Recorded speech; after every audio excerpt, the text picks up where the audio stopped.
আসসালামু আলাইকুম। ওয়ালাইকুম আসসালাম। আচ্ছা, আপনার নাম?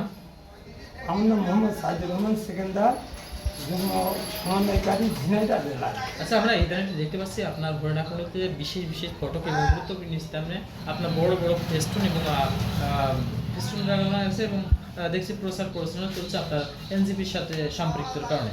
যাই হোক, আমি এর মাঝেও আপনার ব্যানার ফেস্টুন ছেঁড়া দেখেছি, বিভিন্ন জায়গায় ছেঁড়া রয়েছে।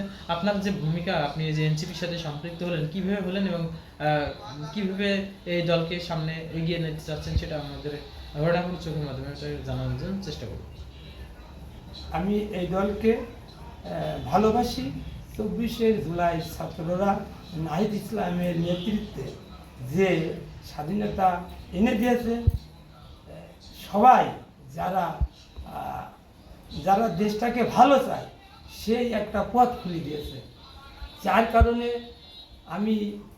আমাকে দায়িত্ব বা দল আমাকে দায়িত্ব দিয়েছে যুগ্ম সমন্বয়কারী।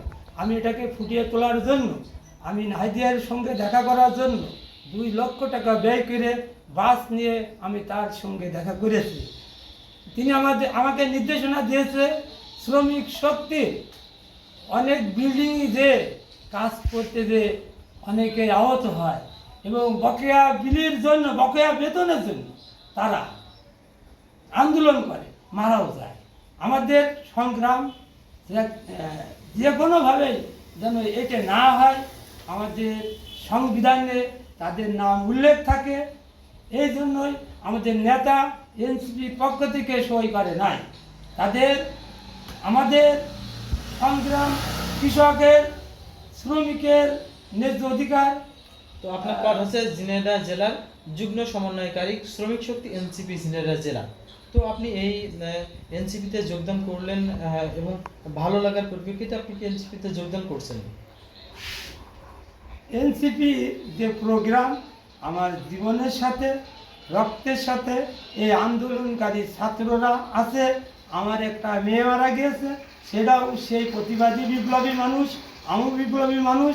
আমার ভালো লেগেছে হাসনাত আবদুল্লাহ এবং নাহিদ ইসলাম তাদের এগিয়ে দেওয়ার জন্য, দলকে এগিয়ে দেওয়ার জন্য এনসিপির শ্রমিক শক্তির যুগ্ম সমন্বয়কারী হিসেবে আমি আমার পৌরসভা বা ঝিনাইদহ জেলার আমার গ্রামের শ্রমিক শক্তির টেম্পু আছে আমার গ্রামে, যেগুলো সেগুলো সেক্টর বা পেশাভিত্তিক আমি এক একটা পেশায় তৈরি করেছি। আমাদের গ্রামে 115 জন কৃষক আছে।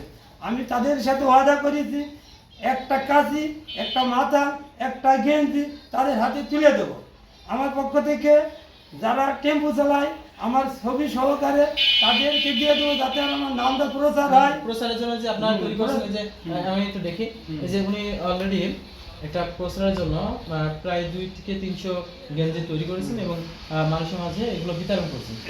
1000 গেঞ্জি আমি আমার পক্ষ থেকে দেওয়ার জন্য সিদ্ধান্ত নিয়েছি। 1000 গেঞ্জি, 1000 গেঞ্জি হরিণাকুণ্ডু থেকে 1000 গেঞ্জি এনসিপির পক্ষ থেকে সাইদুর রহমান সেকেন্দার বিতরণ করবে।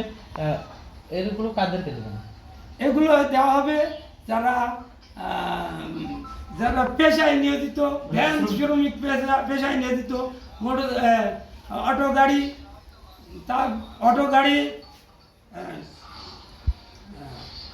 নসিমন আলম সাধু, পাখি ভ্যান, কৃষক, বাস শ্রমিক, ট্রাক শ্রমিক, কৃষি শ্রমিক, লেবার শ্রমিক, এদের ভিতরে যারা ইচ্ছা করে নেবে তাদেরকে দেওয়া হবে। যে যেখান থেকে থাকো, যেটাই ভালো কাজ করবে শ্রমিকদের জন্যই আমি আমার আশাকে পূরণ করব এবং আমি দেখতে চাই নাহিদ ইসলাম, হাসনাত আবদুল্লাহর মাধ্যম দিয়ে শ্রমিকরা এতে মুক্তি পায় এবং এই দেশের শ্রমিকরা। আপনারা ব্যানার ছিঁড়াটা, ব্যানার যে জিনিসটা হয়েছে, এই বিষয়টা আপনি কি বলতে চাচ্ছেন? ব্যানার ছিঁড়া এটা হলো আমাকে যারা ভালো এই কাজকে ভালো চোখে দেখতে পারছে না, তারা হয়তো আমার সাথে গতি করার জন্য অন্য রাজনৈতিক দলেদের সমস্যা হতে পারে, আমার এনসিপির কর্মীদেরও সমস্যা হতে পারে। এটা নিয়ে আমার কোনো প্রতিক্রিয়া নাই। এই ব্যানার ছেঁড়াকে নিয়েই আমাদের নাহিদ সাহেবের হাতে হাত রেখে আমি সেখানে বলেছি, এবং আমি আমার বাস নিয়ে যে তার সাথে বলেছি তুমি গেঞ্জি প্রদান করো, আমরা তোমার সঙ্গে আছি। গেঞ্জি দেওয়ার সাথে সাথে তাদেরকে বলে দিয়েছি একটা ভালো ছাত্র রাজনৈতিক দল, তারা যে রাজনীতি করছে এর সাথে শ্রমিক শক্তি সবাই যোগদান করো এবং এদেরকে সহযোগিতা করো। এই গেঞ্জি পরা অবস্থায় যদি কেউ কোনো আমার আমি সাইদুর রহমান সেকেন্দারের গেঞ্জি পরা অবস্থায় কেউ যদি তাকে আঘাত করে, তার যত টাকা লাগে এই সাইদুর রহমান সেকেন্দার অন্য কোনো থানা কোর্ট যত টাকা লাগে তাকে দেওয়া হবে। যদি গেঞ্জি পরা অবস্থায় কেউ অন্যায়ভাবে কারণ মারে, তাকে আবার আইনের কাঠগড়ায় দাঁড় করিয়ে জেলে দেওয়া হবে। ঠিক আছে, এই বলেই আমি আমার বক্তব্য শেষ করছি। এনসিপি শ্রমিক শক্তির বাংলাদেশ গড়ে উঠুক। ঠিক আছে।